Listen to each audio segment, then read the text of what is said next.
more than 31 years now, multiple administrations have allowed the Chinese to deindustrialize this country. Every country in the world has to take back people that are illegally in another country. We expect you to go to class and study and get a degree. If you come here to vandalize a library, take over a campus, and do all kinds of crazy things, we're going to get rid of these people.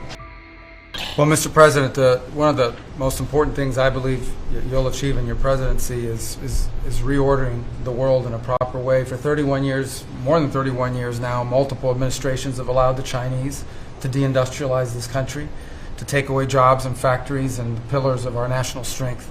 And what you're doing now, I think, is a great service to our country, but ultimately to the world. And I want to congratulate you and your team that's working on that, because it has extraordinary geopolitical implications, as you see, from all these other countries that are now coming here and wanting to join something that actually makes it's crazy to allow these. I mean, basically, we lived in a world where Chinese companies can do whatever they want in America.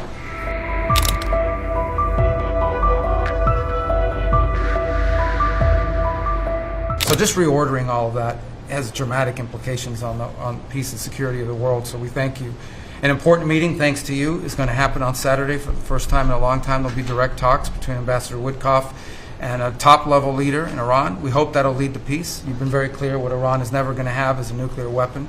And I think that's what led to this meeting, and we'll wait for him to come back from it.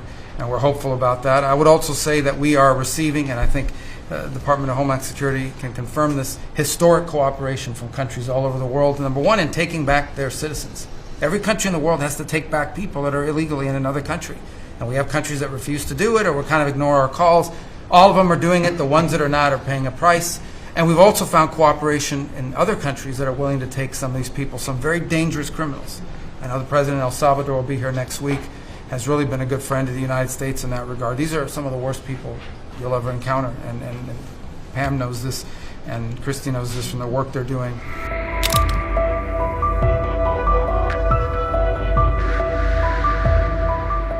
And one last point I want to make, Mr. President, and again, it's under your leadership, it's actually under your executive order. If you come to this country as a student, we expect you to go to class and study and get a degree.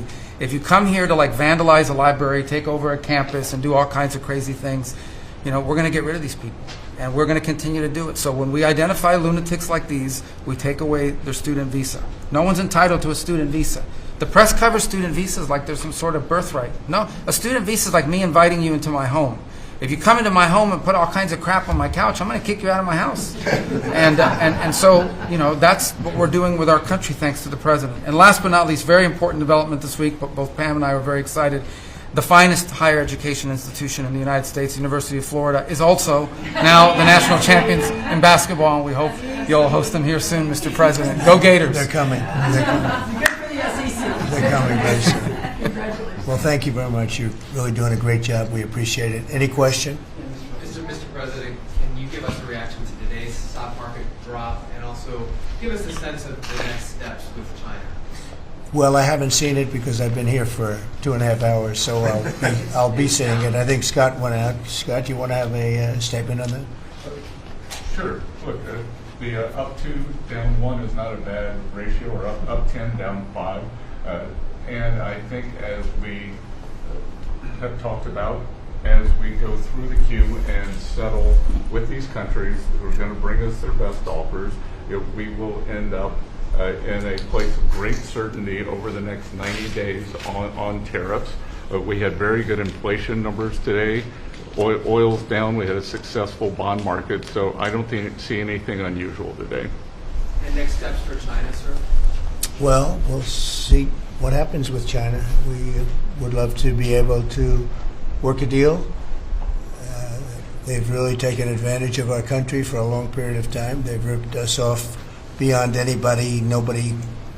How people stood for it, sitting in my position, is not even believable. And we're talking about many presidents, not just a couple. But they did, and all we're doing is putting it back in shape. We're resetting the table.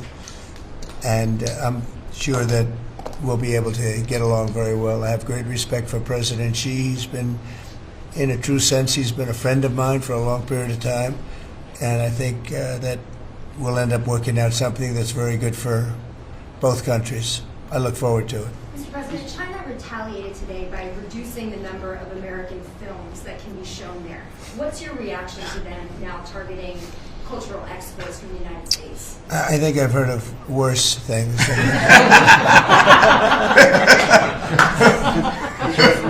Yes, please.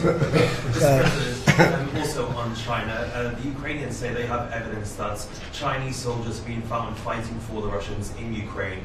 Can the US verify this? And if so, what does the US plan on doing to China to counteract that? We'll look into it, but I think beyond that, we're really looking to get that war stopped. They're losing 2,500 and even more than that young people.